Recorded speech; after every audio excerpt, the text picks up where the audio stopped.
오늘 우리에게 주시는 말씀 우리 누가복음 우리 15장 우리 25절에서 우리 32절까지 말씀 보도록 하겠습니다.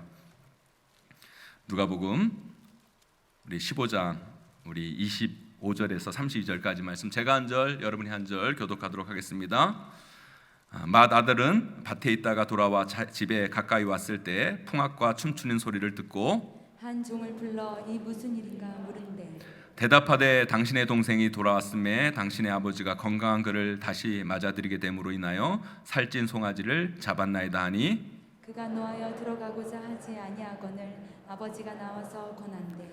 아버지께 대답하여 이르되 내가 여러 해 아버지를 섬겨 명을 어김이 없거늘 내게는 염소 새끼라도 주어 나와 내 벗으로 즐기게 하신 일이 없더니, 아버지의 살림을 장녀들과 함께 삼켜버린 이 아들이 돌아오매 이를 위하여 살찐 송아지를 잡으셨나이다. 아버지가 이르되 예 너는 항상 나와 함께 있으니 내 것이 다 내 것이로되 이 내 동생은 죽었다가 살아났으며 내가 잃었다가 얻었기로 우리가 즐거워하고 기뻐하는 것이 마땅하다 하니라. 아멘. 우리 3주 동안 귀한 목사님들이 오셔서 말씀 전해 주실 텐데요, 특별히 오늘은 정말 귀한 목사님 우리가 모시게 되었습니다. 지금 한국교회 가운데 귀한 말씀과 사역으로 우리 한국교회를 리드해 가시는 우리 귀한 목사님이십니다. 우리 한성교회 도원우 목사님 우리가 모셨는데요, 나오실 때 여러분 뜨거운 박수로 환영해 주시고요, 은혜 많이 받는 귀한 시간 되기를 간절히 소망합니다. 우리 목사님 올라오실 때 뜨거운 박수 환영하겠습니다.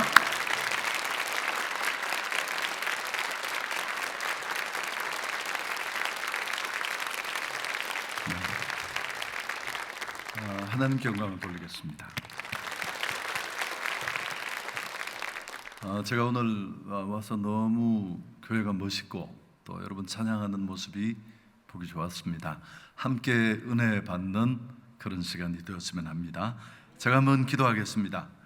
하나님 은혜와 사랑을 감사합니다. 연약한 우리를 하나님의 자녀 삼아 주시고 오늘 이 복된 자리에 있게 하심을 감사합니다. 말씀 속에 계신 하나님을 만나는 감격의 한 시간이 되게 해 주옵소서. 부족한 종을 도구로 사용해 주시고 생명을 품고 기도하는 온 성도들과 교회가 오늘 이 밤에 새로워져서 새 생명 축제를 너끈히 감당할 수 있는 은혜를 베풀어 주옵소서. 감사합니다. 예수님 이름으로 축복하며 기도하옵나이다. 아멘.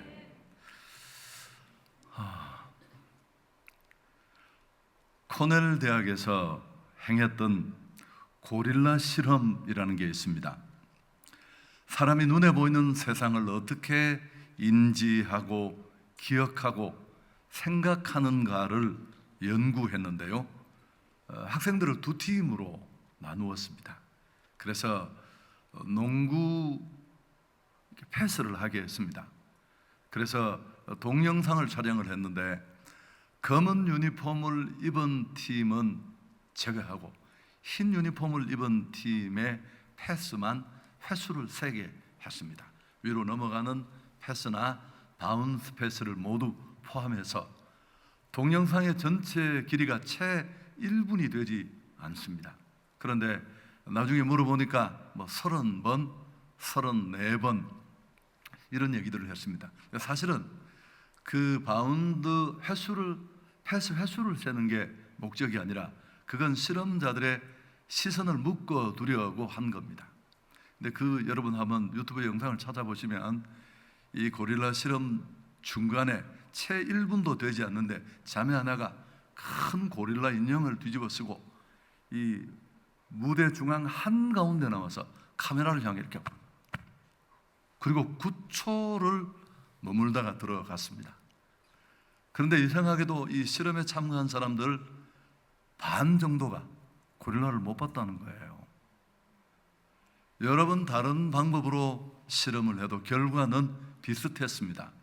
왜 그렇게 무대 한가운데 나와서 가슴을 쿵 치며 카메라를 주시하고 9초간 머물렀는데 그 고릴라를 보지 못했을까요?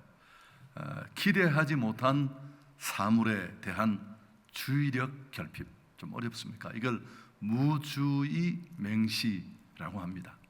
제가 왜 어려운 얘기를 서두에 끄집어내느냐 하면 탕자의 비유잖아요. 오늘 읽은 이 본문이 너무너무 잘 알아요. 그런데 문제는 우리가 이 본문을 설교도 많이 듣고 잘 알기 때문에 오히려 정말 놓친 것들이 있습니다. 귀에 따갑도록 이 집 나간 둘째 아들 탕자, 그에게 우리는 너무 많이 꽂히고 집중해서 원래 이 비유, 이 말씀의 핵심을 놓친 경향이 있습니다. 근데 그게 사소한 것 같으면 제가 이렇게 설교를 하겠습니까? 정말 중요한 부분들을 우리가 간과하고 있는 듯해서 제가 이런 제목으로 설교를 하나 준비한 게 오늘 이겁니다. 자, 한번 오늘 이 비유의 내용을 우리가 너무너무 잘 알지만 조금만 줄거리를 다시 한번 제가 정리를 한다면, 어떤 사람에게 두 아들이 있었습니다. 아버지는 자식들에게 나눠줄 재산이 꽤 많았던 것으로 보여요. 돌아온 아들을 맞이하는 이 아버지의 모습을 보면 살찐 송아지, 좋은 옷, 신발, 가락지 이런 것들이 등장하잖아요. 굉장히 유복한 가정으로 보여집니다. 근데 어느 날 이 둘째 아들이 아버지에게 어떤 요구를 합니까? 자기 몫의 유산을 나누어 달라고 부탁하죠. 본래 유산은 아버지 돌아가신 사후에 분배하는 겁니다. 아버지가 엄연히 살아있는데 나의 유산을 나누어 주십시오라고 하는 것은 아버지의 존재를 짓밟는 굉장히 배은망덕한 행동인데, 그렇지만 인자한 아버지는 이런 아들의 요구를 순순히 들어줍니다. 며칠이 못돼 아들은 자기 몫의 재산을 참여해서 먼 나라로 가서 허랑방탕 다 날려버립니다. 근데 때마침 그때 그가 머물던 지방에 흉년까지 들어서 작은 아들은 먹을 것이 없어서 돼지를 치는 사람의 집에 얻어 먹으며 얹혀 살게 됩니다. 흉년이 얼마나 극심하든지 돼지가 먹는 쥐염 열매로도 배를 채울 수 없었습니다. 정말 끝까지 간 거죠. 이제 둘째 아들은 그 가장 절망의 밑바닥에서 어떤 생각을 합니까? 내가 싫다고 뛰쳐나온 내 아버지 집에는 양식이 풍족한 품꾼이 얼마나 많은가. 근데 나는 여기서 이렇게 아버지 집을 뛰쳐나와 줄여서 죽는구나. 이렇게 죽는 것보다 정말 창피하고 면목이 없지만 철판 깔고라도 아버지한테로 돌아가서 아들로 받아주기 어렵다면 나를 품꾼의 하나라도 받아달라고 부탁을 하자. 생각이 여기까지 미치자 용기가 났습니다. 아버지께로 돌아갑니다. 근데 아버지는 이제나 저제나 이 아들이 돌아오기를 기다렸잖아요. 멀리서 그 초췌하고 떠날 때의 모습을 잃어버렸지만, 많이 잃었지만 아들이라는 걸 단번에 알았습니다. 목을 끌어안고 입을 맞추고 제일 좋은 옷을 입히고 가락지를 끼우고 온 동네 사람들 불러다가 살찐 송아지를 잡고 잔치까지 베풀고 즐거워했습니다. 이제 형이 늦게까지 아버지 시키는 일을 하고 이제 해가 져서 집으로 돌아오는데 마중 나온 종에게 아니 저게 무슨 소리냐고 물었더니만 집 담을 넘어오는 잔치 소리를 듣고 세상에 그 나쁜 놈이 돌아왔다는 겁니다. 아버지가 너무너무 좋아서 잔치를 한다. 뒤늦게 돌아온 형은 동생을 너무 쉽게 받아주는 이 아버지께 분통을 터뜨립니다. 아버지는 이 철없는 아들을 달래면서 이 비유는 끝을 맺습니다. 우리 용인 제일교회 성도들이 수준이 있는 게 뻔히 아는 얘기를 제가 이렇게 얘기를 하는데도 마치 처음 듣는 얘기처럼 감사합니다. 자, 여러분 지금부터가 중요해요. 도대체 우리가 이 탕자 비유 너무너무 잘 아는 이 비유에서 우리가 정말 놓치고 있는 게 뭘까요? 첫 번째, 자, 누가 탕자인가? 이 아버지에게는 두 아들이 있는데 첫 번째 형이 탕자일까? 아니면 우리가 늘 공격하고 돌아오라고 말하는 그 나쁜 아버지 유산을 가지고 도망간 아버지 마음을 무참하게 짓밟은 이 둘째 아들이 탕자일까요? 여러분 지금까지 우리에게 눈총받고 욕을 먹은 건 이 두 번째 배은망덕한 아들이었습니다. 사실은 그렇지 않죠. 여러분 팀 켈러라는 뉴욕에서 목회를 아주 잘하시고 지금은 은퇴하셨는데 맨하탄의 리디머 교회, 한국에 번역된 책도 너무너무 많습니다만은 몇 년 전에 이분이 쓴 책 탕부 하나님이라는 책을 제가 받았는데 좀 제목이 그랬어요. 그 내용의 뜻이 뭐냐 하면 첫째, 둘째가 다 탕자라는 겁니다. 그래서 오늘 이름을 밝히지 않는 이 얘기 속에 나오는 그 사람은 바로 당부다. 그래서 당부 하나님, 이런 제목으로 이름이 정해졌습니다. 그래서 당부, 둘 다, 큰아들도 둘째 아들도 둘 다 탕자라는 겁니다. 그래서 제목이 당부 하나님이 되었습니다. 자, 우선은 여러분, 우리가 잘 알고 있는 이 본문을 누구를 타겟으로 쓰여졌는가를 한번 보실 필요가 있습니다.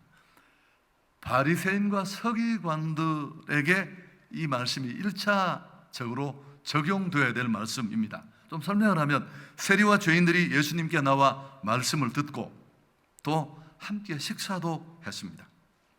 이런 장면을 지켜보던 바리새인과 서기관들이 이 사람이 죄인을 영접하고 그들과 더불어 식사한다, 그렇게 말하면서 예수님을 비난하고 그 식탁 교절을 힐난했습니다. 자, 성경이 가지고 계신 분은 누가복음 15장 1절 2절을 보면 모든 세리와 죄인들이 말씀을 들으러 가까이 나오니 바리새인과 서기관들이 수군거려 이르되 이 사람이 죄인을 영접하고 음식을 같이 먹는다 하는지라.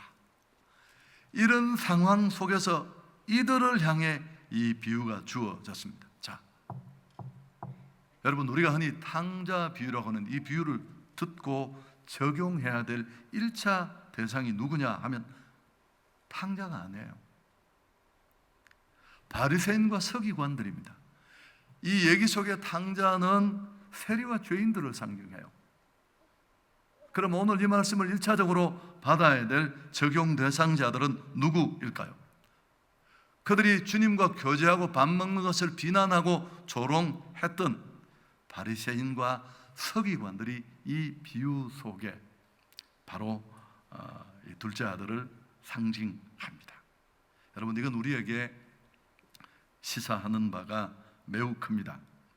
지금까지 우리는 집 나간 탕자에게만 온통 포커스를 맞추어서 거기만 집중했습니다.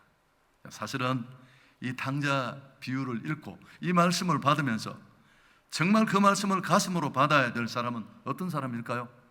지금으로 말한다면 예수 믿고 구원받아야 될, 아직 자기 죄를 해결하지 못할 세상에 있는 사람들이 아니에요. 이미 나는 예수 믿고 구원받아 하나님의 아들, 딸이 되었는데 나 하나의 구원에만 안주해서 더 좋은 예배, 더 뜨거운 은혜, 더 멋진 바이블 스터디를 말하면서 복음을 듣지 못해 죽어가는 사람들을 외면한 채 나의 구원에만 안주해 있는, 바로 우리들에게 주신 말씀입니다. 여러분, 우리는 지금까지 이걸 놓치고 있었던 거예요. 제가 이제 우리 목사님과 잠깐 얘기를 나눴는데요, 저는 실력은 별로 없는데 담임이 너무너무 빨리 되고 싶었어요. 36살 때, 5살 때쯤 담임이 되고 싶었습니다. 준비는 안 됐는데 39살이 돼도 담임이 안 되더라고요. 그래서 제가 화가 나서 하나님한테 히든 카드를 뽑아 들었습니다. 40살까지 담임이 안 되면 저 목회 그만두겠습니다. 제가 39살 12월 셋째 주일에 경산중앙교회 담임이 됐어요. 이제 첫 주에 부임을 했는데 저희 사부 예배에 들어가는데 청년들이 뭐 이렇게 200명 이렇게 모여서 예배를 드리는데 뜨겁더라고요. 오늘 여러분 찬양하는 것만큼 예전에 지은 예배당이어서 뒤쪽에 이렇게 마루로 된 부분인데 얼마나 돼서 마루가 막 갈라지고 그러더라고요. 또 마침 그때 이렇게 종도 있었어요. 그 당시에는 제가 종을 쳤습니다. 앉으라고 다. 왜 여기서 떠들고 있느냐고 말이에요. 커튼 다 찢어졌다고 내가. 여러분, 거기서 1.5km에 학생이 25,000명 있는 영남대학이 있습니다. 여기서 뛰지 말고 영남대학 앞에 가서 뛰면 사람들이 왜 뛰느냐고 물으면 확실히 예수를 향해라. 여러분 혹시 지금도 자신의 구원을, 내게 주어진 구원을 너무 편협하게 이해하고 성경 전체를 흐르는 하나님의 마음에는 관심이 없는 그런 나는 아닌지, 이 비유는 바로 자기 구원에만 편협하게 안주해 있는 자들을 깨우치는 말씀인데, 우리는 이 말씀을 돌아와 탕자 노래를 부르면서 엉뚱한 데 적용했다는 거죠. 자, 두 번째, 이건 더 중요한데요. 자, 아버지의 마음을 정말 이해하지 못했던 아들이 누구일까? 내 몫의 유산을 달라고 아버지 존재를 짓밟고 먼 나라로 가서 날려버린 이 탕자일까요? 아니면 아버지 시키는 일 꼬박꼬박 잘 듣고 그날도 늦게까지 일하다가 돌아온 이 첫째 아들일까요? 여러분 모르긴 모르지만 둘 다 일반입니다. 그러나 첫째가 더했어요. 왜냐하면 둘째 아들 이 탕자는 돌아와서는 알았지 않겠어요? 아버지 마음을. 아니, 주색 잡기로 모든 것을 날려버리고 먼 타국 땅에서 돼지 먹는 쥐염 열매로도 배를 채우지 못할 때, 그때 진즉에 어렴풋이나마 아버지의 마음을 이해했을 겁니다. 다 털어먹고 그래도 받아주는 그 아버지의 따뜻함을 보면서 저희 교회 성도님이 혼자서 딸 하나를 키웠는데 애가 너무 버릇이 없어요. 애들이 다 그렇죠. 온 동네 가서 다 젠틀한데 엄마한테는 대들고. 그래서 이제 딸이 시집을 가서요, 결혼을 해서 애기 임신을 했는데 어머니가 암 수술을 했습니다. 근데 이 어머니가 그 딸이 이제 혼자밖에 없으니까 어머니 그 수술하기 전에 검사 받고 이럴 때 며칠 따라다니는데 어머니가 펄펄 뛰는 겁니다. 우리 아이는 절대 이 엑스레이 미치는 부근에도 오면 안 된다고. 그래서 제가 표현을 이렇게 잘 못하죠. 그 딸이 나중에 전화 와서 저게 펑펑 울면서 어머니가 자기를 사랑하는 걸 그렇게 평생 그 사랑을 받았지만 잘 모르고 맨날 매일 반발하고 그랬는데, 이번에 어머니가 그 어려운 수술을 받고 그 기막힐 상황에서 나를 걱정하는 것을 보면서 엄마 마음을 좀 알게 되었다. 여러분 표정을 보니까 다 못 알아들었을 것 같아요. 자, 여러분 첫째 아들은 지금까지 아버지와 함께 있었습니다. 아버지 시키는 일 꼬박꼬박 다 했고 그날도 늦게까지 탕자가 돌아오는 날 일을 마치고 돌아왔습니다. 그런데 정작 아버지 잘 몰랐습니다. 아버지 마음에 흘러내리는 눈물을 몰랐어요. 동생 나간 뒤로 아버지가 왜 밤에 잠을 못 주무시는지, 왜 허구한 날 동구 밖을 바라보고 그렇게 땅이 꺼지라고 한숨을 쉬시는지,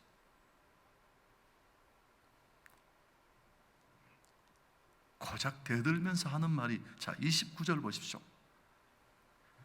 동생을 받아주는 아버지를 향해 뭐라고 말합니까? 아버지께 대답하여 이르되 내가 여러의 아버지를 섬겨 명을 어김이 없거늘 내게는 염소 새끼라도 주어 나와 내 벗으로 즐기게 하신 일이 없다니. 형은 자신이 아버지에게 순종했다고 말하면서 자기 의를 내세웁니다. 그 말 속에, 그의 얘기 속에 그를 움직이는 삶의 태도와 동기가 고스란히 들어 있습니다. 아버지를 섬겼다는 이 말은 원문에 보면 둘로우라는 단어가 쓰였는데 이건 종처럼 섬긴다는 뜻입니다. 여러분, 종은 무엇 때문에 일합니까? 강요가 무서워서 린치 당할까 봐 일하는 사람이 종입니다. 마음이 끌려서 하고 싶어서 자원해서 일하는 사람이 아니에요. 종은 두려움 때문에 일합니다. 무력으로 가해질 위협이 겁나서. 이게 그 형이 일하는 동기였습니다. 시키는 일만 하는 사람은 아들이 아니라 종입니다. 아들은 아버지 마음을 알아야 돼요. 이 탕자 내용을 정말 모른다 생각하고 다시 읽어보면 참 어떤 단어가 하나 생각나느냐면 사자성어, 동상이몽. 아버지는 잃어버린 그 아들 때문에 온통 마음이.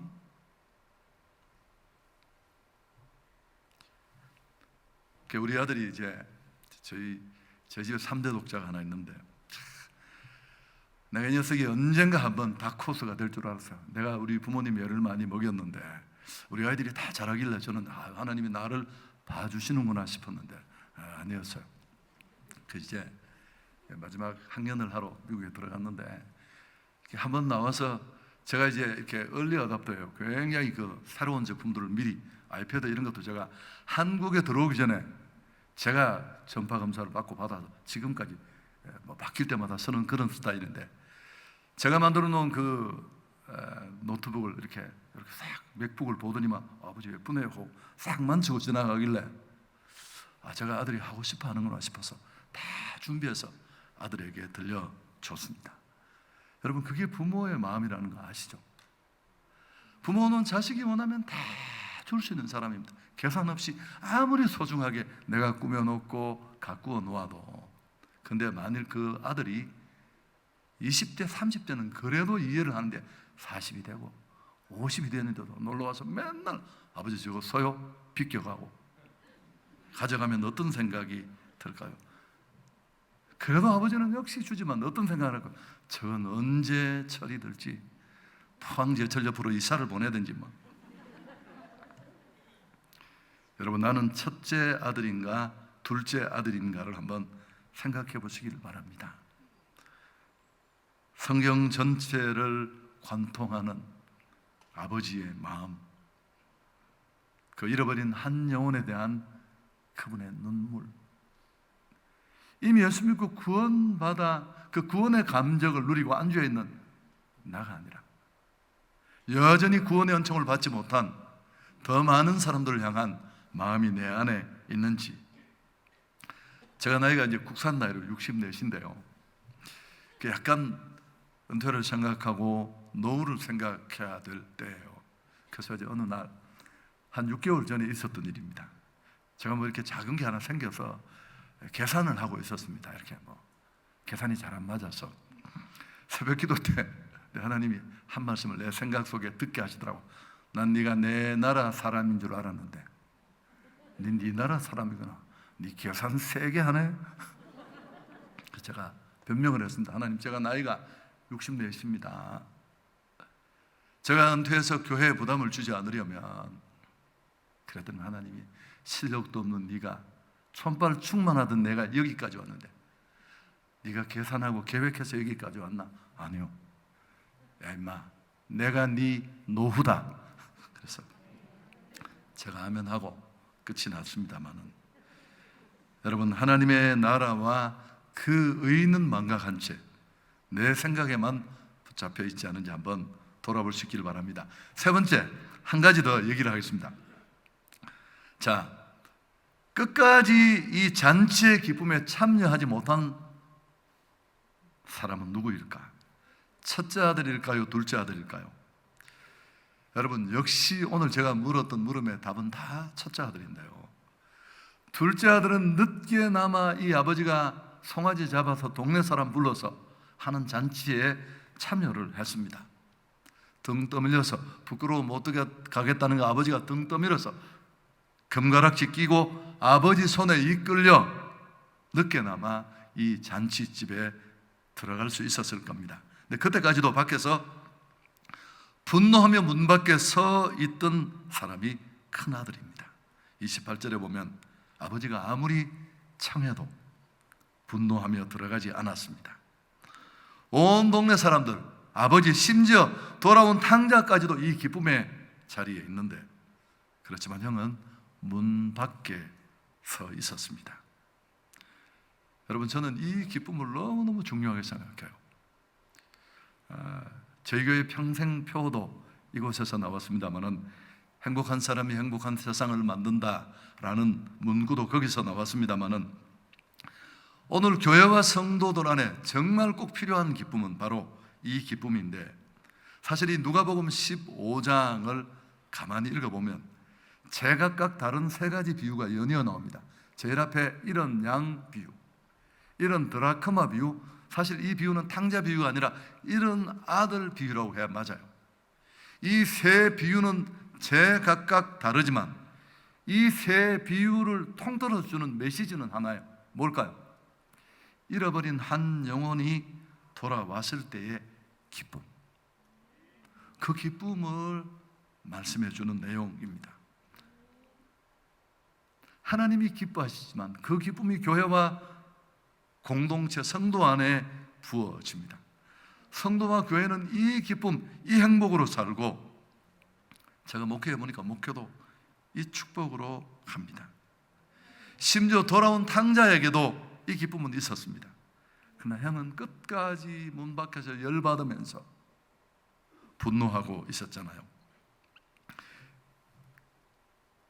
여러분, 우리는 이 기쁨을 회복해야 합니다. 예수님은 바리새인과 서기관들 어떤 사람을 향해서도 노골적으로 그들을 깎아내리지 않습니다. 오히려 이런 자의 구원이라는 이 마지막 때의 하나님 사업, 그리고 그렇게 돌아오는 영혼들 때문에 느끼는 하나님의 즐거움에 우리가 함께 동참할 것을 촉구합니다. 32절에 보면 이 내 동생은 죽었다가 살아났으며 내가 잃었다가 얻었기로 우리가 즐거워하고 기뻐하는 것이 마땅하다. 여러분, 꼭 이 기쁨을 회복할 수 있기를 축복합니다. 저희 교회는 저는 부목사 때부터 그랬습니다만, 제가 대구서 12년 담임을 하다가 14년 전에 서울 한성교회로 왔습니다. 매년 1년에 2차례 여러분이 하는 새생명 축제, 저희는 행복한 사람들의 축제라고 하는데 5월에 한 번, 11월에 한 번, 2번을 했어요. 벌써 한성교회 와서서 29번째를 시작하는 거예요. 시작하는데, 그리고 1년에 여름 선교와 동계 선교, 이 두 가지에는 아무것도 없습니다. 체육대회 한 번 한 적도 없어요. 온 교회에 흘러넘치는 모든 감격과 축복은 다 여기서 비교됩니다. 여러분, 저희는 국내 선교도 열심히 하는데요. 저희도 이제 5월 마지막 주 항상 행축을 하는데, 저희가 한국교회 이제 이 행축 프로그램을 오픈을 해서 참여하는 교회들 때문에 저희가 한 주 정도 앞서가려고 한 주를 앞으로 당겼습니다만은, 선교 현장에서 누리는 그 감격, 오늘 다 제가 얘기를 못 하는데, 제가 이제 한성교회 부임하고 나서 저희 빚이 많아서 잘 못했었는데 선교하기가 쉽지 않았습니다. 동계 선교지를 정해서요. 몽골이었는데 대부분 몽골 많이 가잖아요. 제가 경산중앙교회 담임하던 시절에 몽골을 10몇 년을 쭉 갔었는데, 갈 때마다 저희는 대부분 울란바타르에 가요. 가서 나담 축제 때 엉덩이 부딪히는 사람은 한국 사람, 그렇게 한국 사람이 수십만 명이 그때 오는데, 저희는 늘 이랬던 이트 혹은 3, 4대 도시에 찾아가서 한국 사람이 한 번도 들어보지 못하는 곳에 일주일 동안 저희들이 원색적으로 복음을 전하고, 또 거기서 전도를 하고, 공간을 하나 빌려서 모으면 제가 가서 통역을 붙여서 전도 설교를 하고, 현장에서 콜링을 해서 현지 교회로 연결하는 그런 사역을 쭉 해왔습니다.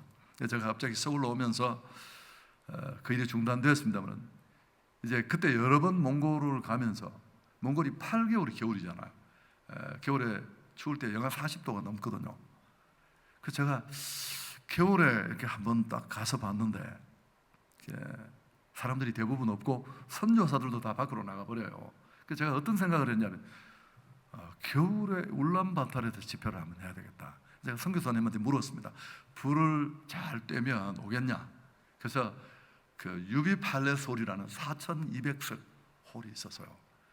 한국의 아이돌 그룹이 2,500석을 못 채웠다고 하고, 한국에 또 유명한 목사님 한 분이 굉장히 노력을 했는데 잘 못 채우는 공간인데, 저희가 그걸 그냥 겨울에 빌렸어요. 빌려서 200인치 스크린 2개를 양쪽에 빌리고, 이제 저는 부산에서 집회를 하다가 우리 전도대는 일주일 전에 가서 그 영하 40도가 넘는 날씨에 전도를 하고, 이제 수요일 날 제가 현지 사역자들을 만나서 식사도 하고, 원래 늘 그랬는데 사역자들이 3명밖에 없어요. 다 나가버리고 너무 춥고 갈탄 연기에 질려서. 그래서 우리 선교사님이 저한테 와서 그러는 겁니다. 밥을 먹으면서, 목사님 너무 죄송한데 800명이라도 오면 정말 많이 오고, 그래서 내가 신경 쓰지 마십시오 목사님. 아니 내가 사람 많이 모으려고 여기 왔다고 생각하냐.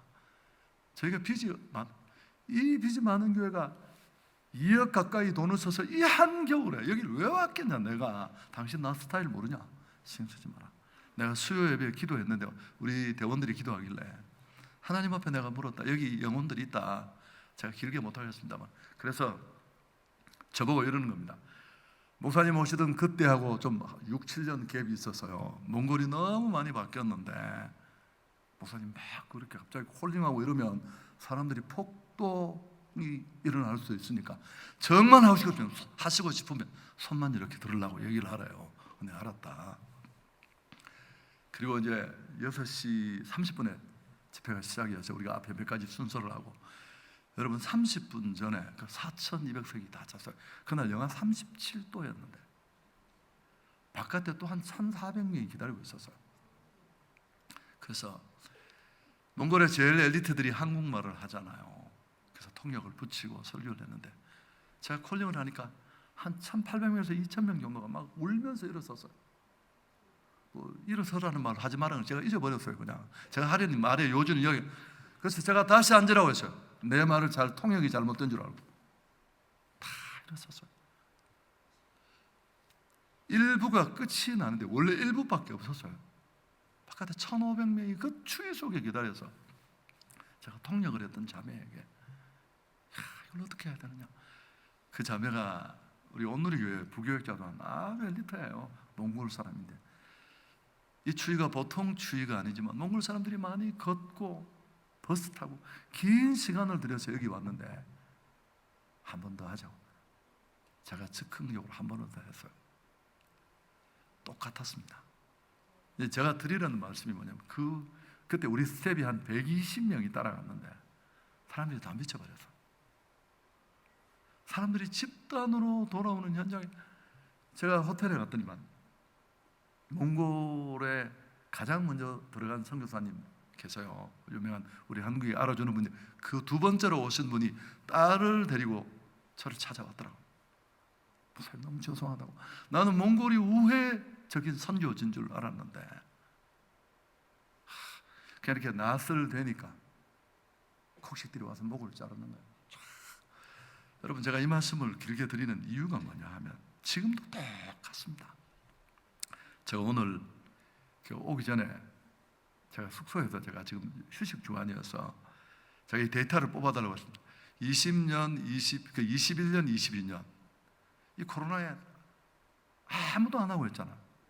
저희는 이 전도 축제를 그대로 다 했습니다. 21년에 2,829명이 왔어요. 22년에 5,985명이 교회. 우리 중직자는 무서워서 교회 안 오는데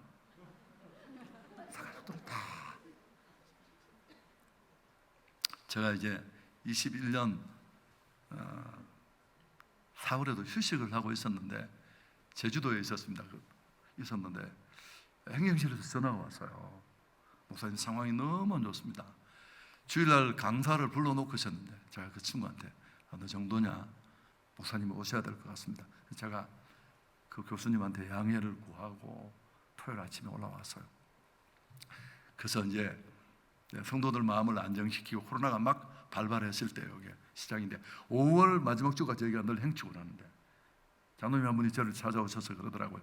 목사님, 이 상황에 제 스타일을 아니까 이 상황에 전도주의를 하겠습니까? 그래서 내가 그분 보고 그랬습니다.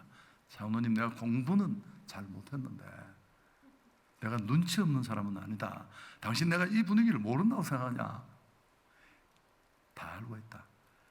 그렇지만 이걸 어떻게 멈추겠냐? 만일 이 정도 어려워서 할 수 없는 일이라면 난 지금까지 할 수 없는 상황이 너무너무 많았다. 당신이 나를 설득해라. 나도 정말 이 불편한 일을 안 하고 싶다. 여러분, 이런 말을 하려고 한 게 아니에요. 교회의 본질이고 정체성이고, 아니 그 정도 어려움에 못 왔다면 다음에 그런 어려움이 오면 또 못 할 거 아니에요. 선교로 갈 수 있나요? 몽골도 못 가고 국내외 여름 선교도 못 가서 저희는 다 가서요. 가장 외국 같은 무슨 울릉도, 제주도, 울릉팀이 딱 출발하기 전날 두 사람도 못 움직이도록 강화가 됐어요. 여러분, 그래도 저희는 갔습니다. 둘이 실라라는 이렇게 선글라스 끼고 입에서 영어 가르치는 분이 저희 교인이신데, 그분이 직장 선교팀을 만들어서 개인 여행자로 들어가서 다 했고요. 그래서 성도들이 너무너무 은혜 받고 여전히 복음을 기다리고 복음 앞에 돌아올 사람들이 있다는 사실입니다. 아멘. 여러분, 나는 혹 첫째 아들이 아닌가? 내 안에 이 바리새인과 서기관 같은, 이게 진짜 율법주의적 모습이잖아요. 여러분, 진짜 당장은 누구예요? 큰아들이에요. 아버지의 마음을 1도 모르는, 오히려 아버지를 향해 내가 명을 어김이 없다고 대들고 기쁨도 없고, 정말 중요한 건 문제의식이 없다는 겁니다. 자, 좀 제가 거친 표현을 쓰면, 탕자는 지가 나쁜 놈인 줄 알고 있어요, 몰라요? 지가 얼마나 아버지를 아프게 하고 집안 가설을 기울였다는 거 너무너무 잘 알고 있어요. 돌아오면 되잖아요. 오늘 교회 안에 문제의식도 없는 사람이, 여러분, 저는 이렇게 말합니다. 우리 성도들에게, 제가 경산중에 처음 부임하고 나서 전도주의를 할 때, 저는 전도하는 사람 이름을 영상에 다 공개했어요. 담임 목사 목회 방침에 불순종한 사람, 교역자부터 장로님과 이름을 다 공개했어요. 안 믿어지시죠? 제가 지난해도 이렇게 말했습니다. 그 지난해도 카드 끊어서 외국 여행은 다니시면서 아무리 어려워도 당신이 왜 선교 현장에는 한 번도 안 가는지 나한테는 설명하지 않아도 된다. 그러나 당신의 구주 되신 그분께 당신이 반드시 설명해야 된다. 제가 과거에 척 스미스 목사님 책을 읽었는데, 이분이 집회 많이 다니시는 분이시잖아요. 30명쯤 출석하는 미국 교회 부흥회를 갔는데 소문을 듣고 갔어요. 전도 절대 안 하고 어쩌다가 소문 듣고 우연히 이사 와서 사가족이 한 명 오면 누가 시비를 걸어서 쫓아내는 거예요. 이 미스테리 아니에요. 소문이 다 나서 이 척 스미스 목사님이 이 소문을 알고 가서 이제 연로하신 목사님에게, 은퇴를 앞둔 목사님에게 물어본 겁니다. 아니, 왜 그러느냐고. 그랬더니 목사님이 안경을 이렇게 고쳤으면서 그러더래요. 교회에 묘지가 하나 있는데 그 묘지의 자리가 딱 30자리밖에 안 남아서 혹시 자기한테 묘지가 안 돌아올까 봐 새가족이 오면 쫓아낸대요. 여러분, 이 치사한 일이 우리 교회 안에도 일어난다는 거 아시죠? 뭐 전도회가 뭘 하는 곳인지 돈 내서 화장지 나누어 갈라가고 참기름 팔고. 분당 새물교회 박은정 목사님이 저희 교회 그 집회를 오셨는데 참 설교 잘하시잖아요. 이분이 로스앤젤레스 꿩 농장에 갔던 얘기를 들려주시더라고요. 꿩을 3,000두를 키우는데, 꿩이 날아다니는 조류잖아요. 근데 이렇게 철망이 울타리가 바깥으로만 있고 지붕은 뻥 뚫렸는데, 아니 꿩이 한 마리도 안 날아가는 거예요. 사료주만 다 먹고 커서 죽어서 만두 속이 되고. 너무 이상하죠? 아니 날아가면 되는데 그냥. 자세히 보면 이유가 있대요. 요만한 창을, 꿩 대가리가 요만하거든요. 그 대가리에 이렇게 창을 달아놨대요. 꿩은 하늘이 보이지 않으면 하늘이 없는 줄 안대요. 이 의미를 제가 설명해야 할까요? 여러분, 나는 아버지의 마음을 알고 있는지, 성경에 그렇게 흘러넘치는 하늘아버지의 눈물을 알고 있는지. 저도 목회를 시작하면서 잘 못하는데 결심을 했습니다. 내 모든 설교의 끝은 선교고 전도다. 어쨌든 흉내, 경상도 말로 익낸다는 말이 있어요. 이해되시는 분들 있죠? 저는 흉내만 내었습니다. 제가 그 일을 통해 받은 축복은 참 이루 말할 수 없고요. 정리하고 제가 마치려고 합니다. 한국에 제가 이번 말씀을 드리면 참 좋겠는데 좀 큰 생략하고요. 정말 목회를 너무너무 아름답게 하신 분이 세미나를 했어요. 오래전에.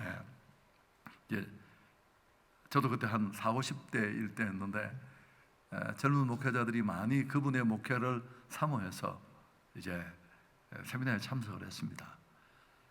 그러니까 이분이 뭐 내용이 그런 거예요. 하나님이 자기에게 은혜를 주셔서 이렇게 내가 축복을 받았다.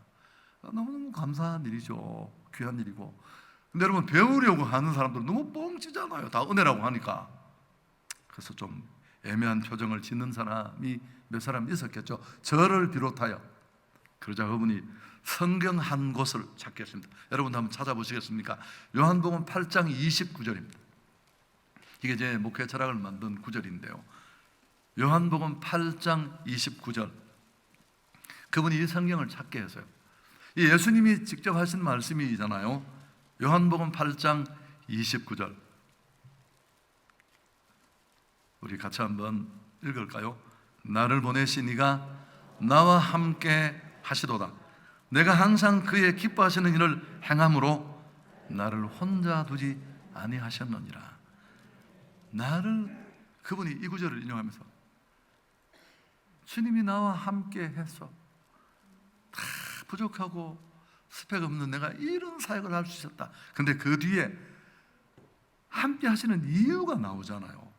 나는 항상 그가 기뻐하시는 일을 행함으로, 내가 개척하고 내가 만든 교회지만 내가 하고 싶은 일이 아니라 주님의 밥상 차리는 마음으로, 주님이 뭘 원하실까? 여러분, 저는 이 구절을 딱 두는데 병으로 뒤통수를 맞는 것 같아서. 성경 66권, 성경은 정독해야 되는 책이지만 빠르게 한번 읽을 필요가 있어요. 성경 전체를 관통하는 중심이 벌떡 일어서도록. 그건 잃어버린 한 영혼에 대한 하나님의 눈물이에요. 제가 제 마음에 충분하지 않지만 이래 내 목회를 걸겠다 마음 먹고 이런 정체의 성에 의심될 만한 일은 일절하지 않겠다. 이제 저희 교회는 진짜 아무것도 하지 않는데, 보통 성도들이 어떤 생각을 하냐면 교회가 얼마나 재미없을까. 여러분, 그렇지 않습니다. 이제 일본을 갔었어요. 일본에 후쿠오카 신생 그리스도 교회라는 교회인데, 사실은 이 5월에 딱 메르스가 시작할 때가 있었습니다. 우리 교회가 이 청년대학부가 이 교회에서 여름 선교를 하려고 딱 준비를 했는데 메르스가 딱 오니까 그것도 4월, 5월 그랬을 거예요. 일본에서 못 들어오게 하는 겁니다. 그래서 이 친구들이 갈 데가 없어서 어떻게 할까라고 생각을 했는데 이 신생 그리스도 교회에서 자기들은 문제가 없다고 가서 했는데, 우리 청년들이 너무 뜨겁게 하니까 이제 그 목사님이 청년들이 이렇게 뜨거우면 담임 목사는 얼마나 뜨거울까? 잘못 생각하신 거죠. 이제 저를 그 다음에 선교 집회 강사로 불렀는데 제 제자 훈련 팀도 따라갔었어요. 제 사역반 팀도 같이 가고 했는데, 갔더니만 여러분, 일본 전도 안 되는 7만 개의 절, 8만 개의 사실 우리보다 선교 역사는 길지만 복음에 대해서 아주 땡땡 10년 전도에도 한 명 전도하기 어려운 것이에요. 그분이 뭐라고 부탁을 하느냐 하면은 한성리 하는 것 같이 똑같이 해달래요. 제가 너무 부담스러웠습니다. 일본 사람들이 한국 사람 별로 안 좋아한다는 거 아시나요? 제가 왜 안 좋아하는데 물었더니만 한국 사람들이 자기를 안 좋아한다고 안 좋아한대요. 그럼 한국 사람들이 자기를 안 좋아하는 걸 모르냐? 모른대요. 가르치질 않으니까. 더 못 살고 작은 나라가 왜 자기들을 싫어한다고 자기들은 더 싫어한대요. 세상에 이런 일이 있습니다. 그래서 여러분, 저희 장립 집사님들 제 사역반 몇 명 이렇게 따라오는데 저는 악수 한 번 한 게 다였어요. 이렇게 얼굴 강대상에서 보고 그 일본의 척박한 환경에 복음을 전하고 콜링을 하고, 여러분 똑같았어요. 일본 사람 자기 감정을 잘 표현 못해 막 이렇게 쭈뼛쭈뼛 감추고 어쩔 줄 몰라는데, 복음을. 그리고 나서 이제 한 주간 동안 거기 있고 그냥 말 한마디 하지 않고 돌아왔어요. 그 현장의 그 치열함 속에 영적 전쟁을 치르며 함께 겪었던 이 부들이 어떤 전우를 보는 것 같아요. 여러분, 이 카페에서 커피 먹고 친해지면 그 사달 난다는 거 아시죠? 내가 2번 샀는데 김지사가 1번밖에 안 사면 싸가지가 없더라고. 그리고 어려워지는 거예요. 여러분, 사이다 못 먹어도 생명 때문에 함께 울고 함께 웃고. 우리 용인 제1교회가 멋진 곳에서 또 좋은 목사님 계시니까 꼭 이런 역사를 이루어 드릴 수 있기를 축복합니다. 저는 이렇게 말합니다. 항구에 매여 있는 배가 그게 배냐? 여러분, 배의 정체성이 그런 게 아니잖아요. 은혜는 받는 게 은혜가 아니라 그 은혜는 반드시 또 다른 영혼을 살려내는 일로 이어질 때 그 은혜가 진짜 증명된 은혜입니다. 여러분, 이번 주일부터 시작하는 이 새생명 축제, 꼭 여러분들을 통해 한 사람 한 사람이 주께로 돌아오는 역사가 있기를 바랍니다. 제가 우리 교회에 있었던 이야기 하나만 하고 마칠게요. 저희 교회에 이제 한의사가 계신데, 이분은 경희대를 나오신 분인데 경상도 사람이고 아주 고지식하고요.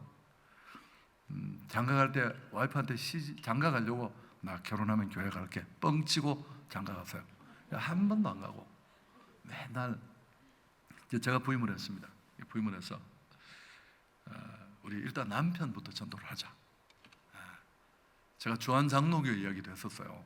협박은 아니지만 주한장로교회가 그 전도 우리 한국에서 제일 잘하는 교회잖아요. 언젠가는 그런 게 있었어요. 한국에서 전도 제일 잘하는 교회 자존심이 있다. 6개월간 시간을 주겠다. 남편 전도 못한 사람은 교회에서 내쫓기로 결정을. 실제 있었던 일이에요. 제가 그 얘기를 살짝 하고 그래서 그 부인이 기도도 하고 그랬어요. 근데 이분이 일단 교회에 오겠다고 하질 않으니까 성탄절이나 이럴 때 한번 왔다 가고, 부인 위험할까 봐 새벽기도 어쩌다 가면 올라가게 하고 본인은 지하에서 주무시고 이런 분이셨어요. 근데 그날 어떻게 왔는데 나중에 간증을 하는데 보니까 그날 자기가 예배당에 딱 들어왔는데 아내가 막 갑자기 울기 시작해서 경상도 말로 쪽팔려서 나가려고 그랬대. 사람들이 나를 어떻게 생각하냐, 아내를 얼마나 학대했으면 교회 가서 울겠냐, 튀어나가려고 했대요. 여러분, 전혀 기대하지 않았는데 제가 복음을 전하고 콜링을 했어요. 오늘 이 자리에서 예수님을 구주로 영접할 사람, 이분이 0.1초 만에 손을 들어서 아내가 너무 놀라서 그 다음날 새벽부터 새벽 기도를 하고 시작했어요. 목사님 말이 잘 안 듣긴다고 앞자리를 2년 만에 방언을 받아. 나 진주가가 아버지도 한의사인데 제사 못 지나가도 아버지가 도끼 들고 죽인다고 이놈의 새끼. 우리 예배라는 예배는 한 번도 안 빠지고. 제가 이 말씀을 드린 이유는 상황을 뛰어넘어 지금도 예수 복음을 기다리는 사람들이 너무, 저희 교회는 뭐 수천 명이 그런 사람들이니까 여러분, 그들이 만들어내는 게 우리 교회 이야기 다요. 우리 같이 한번 찬양하고 기도하겠습니다.